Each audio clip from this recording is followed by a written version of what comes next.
You know, the same racism that is present in the broader economy is present in education. And so choices get made about who gets hired that then limit the pool. And then we have all the retention challenges that Peggy talked about. When folks get there, how they're treated, how they're recognized, how they're compensated or not, what they're asked to do, right? And so we've got to tackle every step of the pipeline problem, and this is the right room of people to do that. David? Yeah, first, good morning. Can I have all of the black male educators in the room just stand up for a second? Can y'all just stand up and be acknowledged? We appreciate y'all.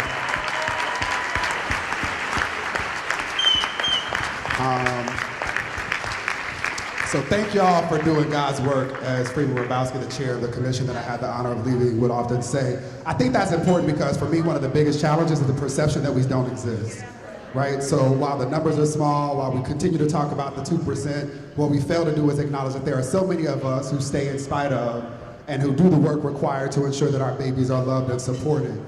Just to underscore 2 points that have also been made very much related to that, I taught kindergarten in New York City on 110th Street and Broadway. And not only was I the only black male classroom teacher in the entire school, but there was not a single black boy out of 56 kids in the grade.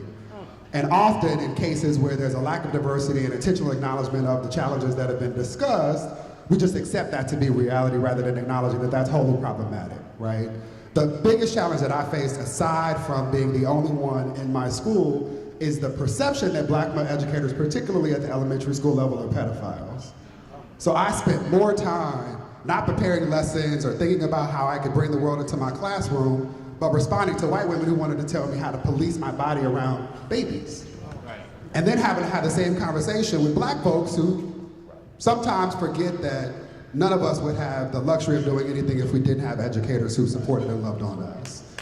And so we have to do a better job of changing the way that we allow other people to have this conversation and also changing the way that we have it as well. I think the second point is one that John King made, which is to say that we know that for black men who graduate from college, teaching is the #1 profession. I would much rather us tell that story than to continue to talk about just the 2%, right?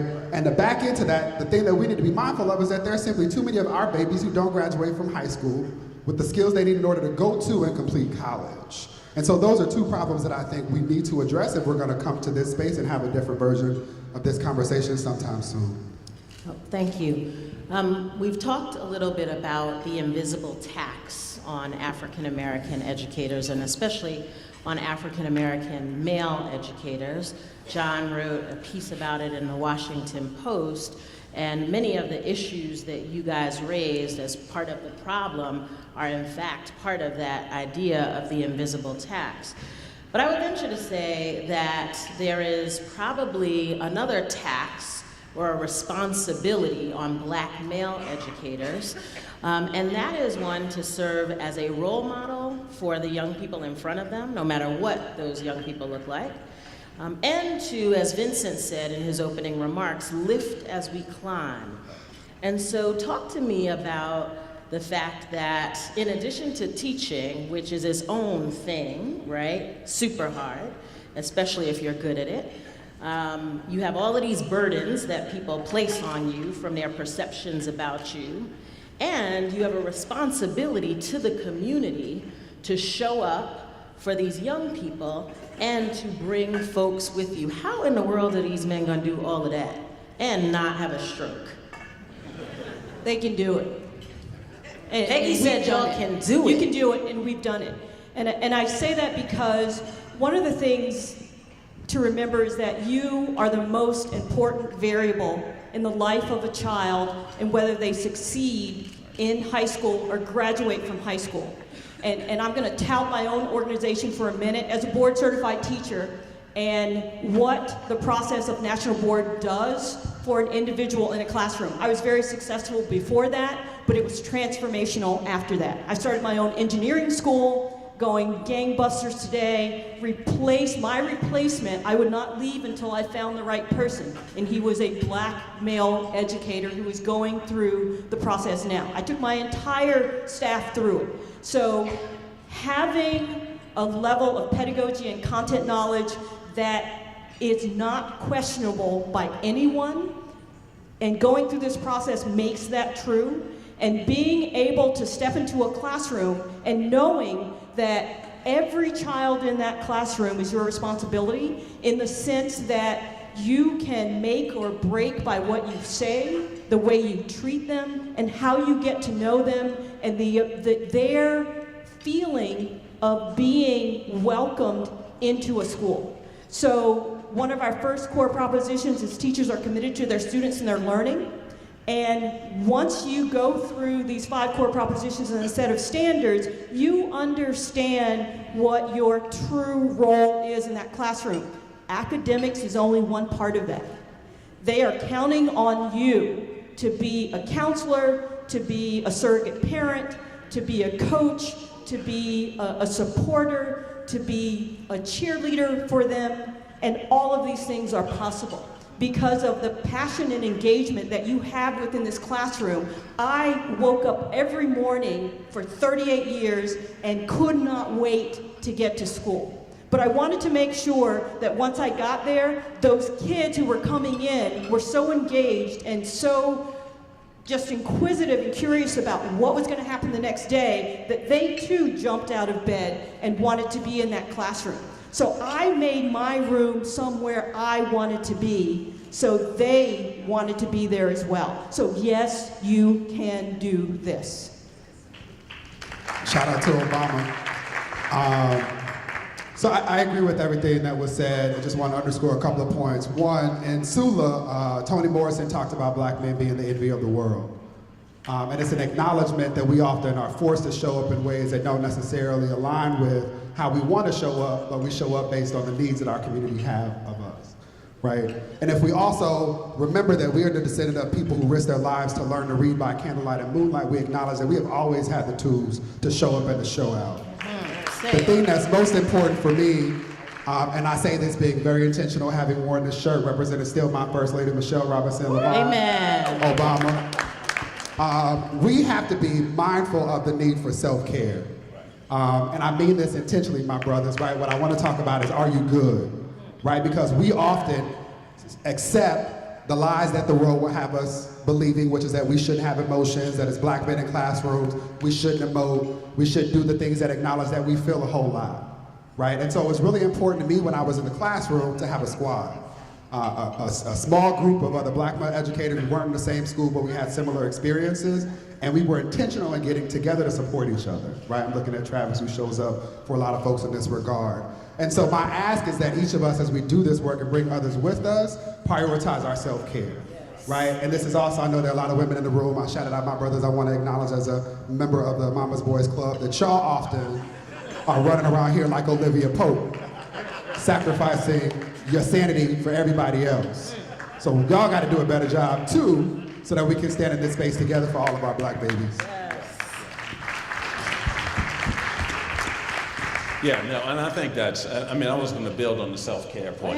Look, these people need to hear a lot about self-care. Yeah, I think that's really important, and I think I'm the oldest one up here, and and I remember when I started teaching, not having another black male to talk to as a high school teacher and a coach, but having lots of black students, particularly black males, to actually mentor, and I took that as my responsibility. But here is a shout out once again to Vincent Cobb, Sharif El-Mekki, and to the brothers here at Bmec, because this was the point.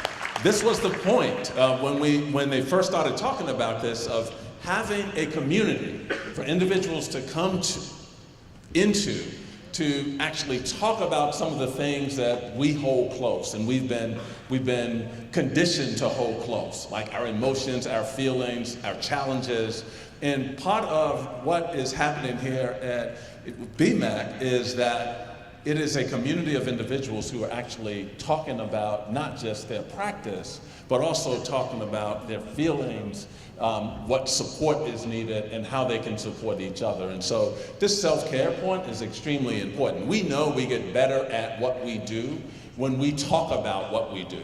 And when we talk about what we do with others that look like us, and who have some of the same challenges as us is even more important. So take the opportunity over these couple of days to form more and different and new communities so that you can actually exchange strategies that work.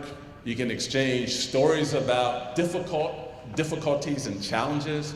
You can also exchange ways in which we can get better at creating these pathways for not just the educators, but the young people that we're serving.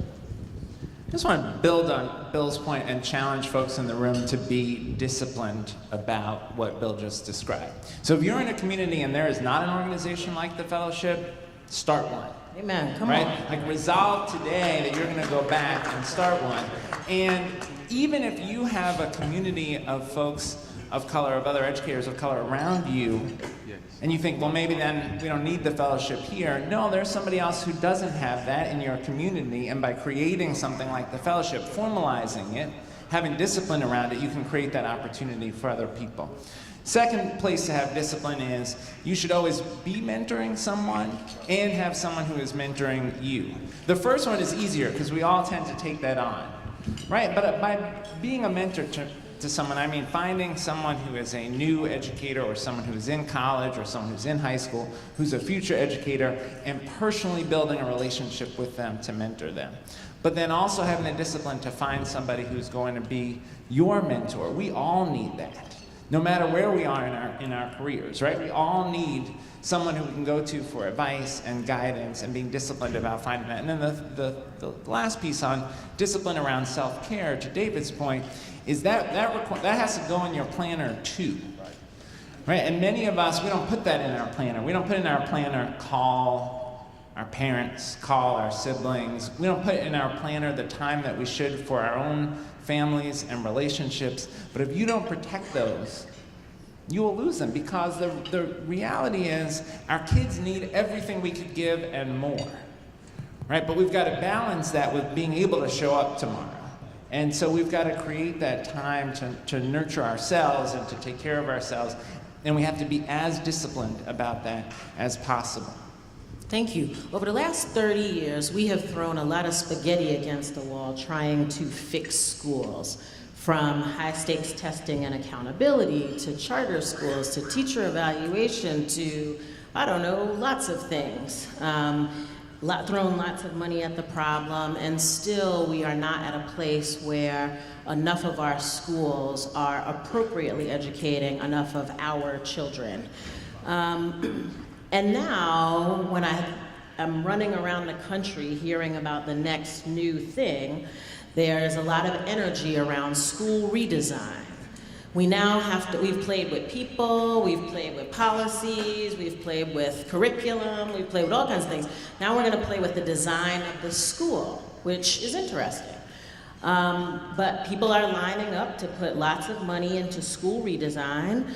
I sit in rooms, or I've seen rooms where there are 50 people talking about what new schools should look like, and slim to none of them are people of color, and zero of them are black males.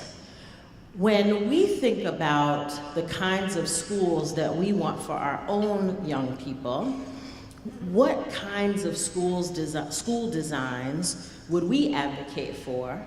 And how do we get more of us in the room for those conversations? So I'll start. A couple things. One is, there are lots of examples all over the country of different kinds of schools that are succeeding for kids, with all kinds of different designs. The things that are common between them, one is belief in the kids and belief that they can succeed. And I will say that there's no redesign strategy that makes up for teachers who don't believe that the kids can succeed, right? So if folks... Somebody better tweet that. But if folks walk through the door and their assumption is because kids are poor, because they're kids of color, because they're from a single parent home, whatever it is, well, they just can't make it, there's no structural change is going to fix that. We have to start with belief. Second, what we know is that schools that are succeeding have great teaching, Right? 80 to 90% of what we spend in education is spent on people. And so people is at the core of whatever's going to make a school successful. And it can look a little different, but there's no way around the people. Some folks are talking about technology like it's going to be in place of the people. I don't believe that. I don't believe you will have an effective education without great relationships between teachers and kids. And so this work of identifying and supporting great people, that transcends all the different politics, right? That is the essence of creating good schools. The third piece is resources matter, right? Only people who have lots of resources can say, oh, resources, they're not important, right? Nobody who is lacking is saying resources aren't important. So if you go into a school, we have 1.6 million kids who go to school every day where there's a sworn law enforcement officer and no school counselor. Right, what does that say about what we as a society expect from our kids and what we expect for our kids? Right? If you're in a school where there's a counselor but they have 700 students that they're responsible for, how are they going to help those kids make a viable post-secondary plan and navigate the college application process? Right? So there are folks who want to come up with structural solutions. They're going to redesign this, redesign that, but still not have enough resources to have the counselor, still not have enough resources to have quality early learning, still not, I mean, you live this every day, right? People keep coming to you to say, oh, well, you just fix it, don't worry about the money. I mean, money doesn't really matter, but if there's water leaking from the ceiling, if there are rodents running across the floor, if you can't afford to keep teachers, it's not going to work. So the final point I would make is, to the extent that we as a society have failed to fulfill the vision of Brown versus Board of Education, right? To the extent that we continue to resist delivering an equal education to all students, we're failing to fulfill our purpose as a country, right? We can't say we have a democracy if we leave some people without education.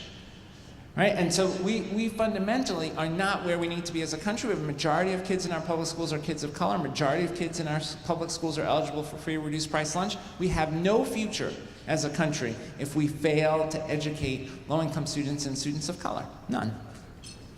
So I think, John, just to take that point and take it across the profession, in the sense that there needs to be system change from the very beginning, in the sense that when we educate teachers, we need to educate them for the environments they will then encounter, and not for something that's 50 years old.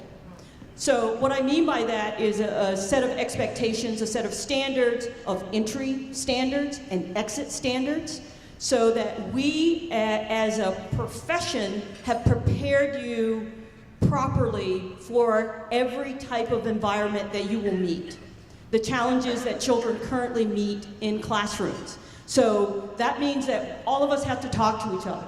We have to codify the continuum of the profession, from pre-service to residency internship to those early years of support that we need to provide for brand new teachers while they get their feet wet and learn how to do this job and do it well, to then having them become accomplished teachers and leaders, because they are closest to the work. And the system change at the school level, you will see a change in culture and climate in schools like you have never seen before, when you let the people who understand the work, the people who are closest to the work, and the people who know how to do the work begin to make the decisions about what schools look like.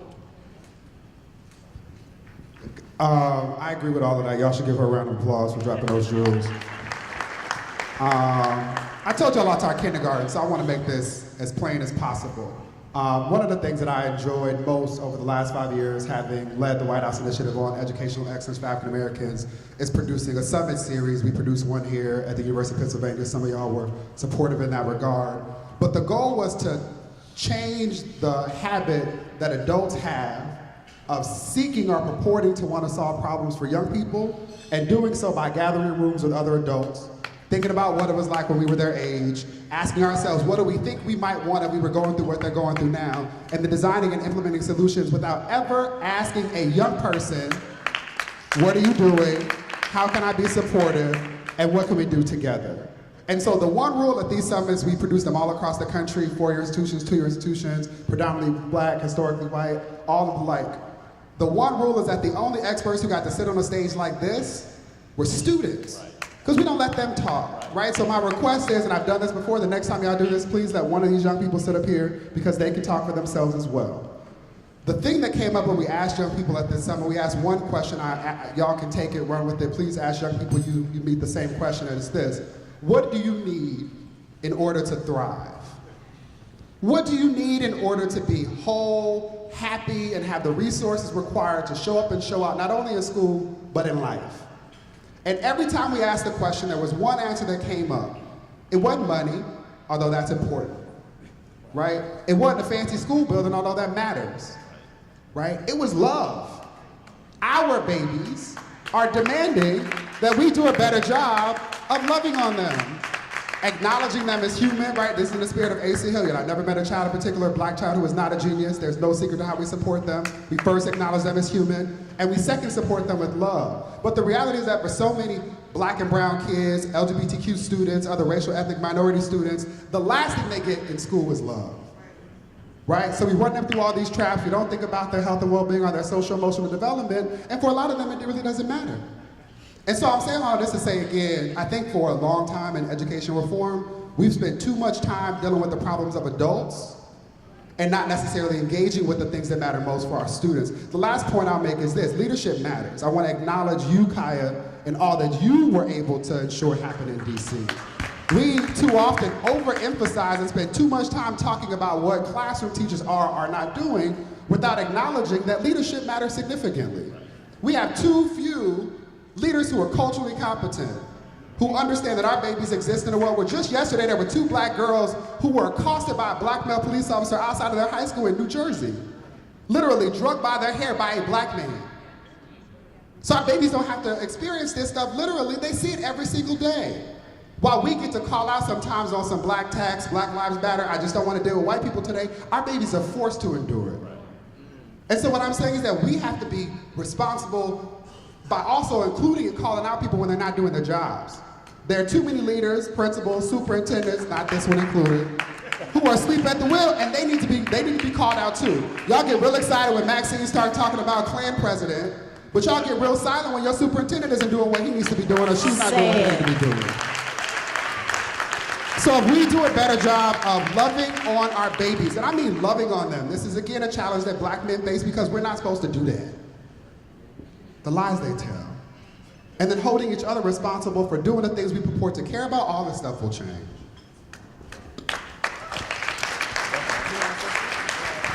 No, go ahead. Before we move on to our last question, I have a quick announcement to make. If you are a workshop presenter in the first session, please quietly make your way to the lobby for setup and direction.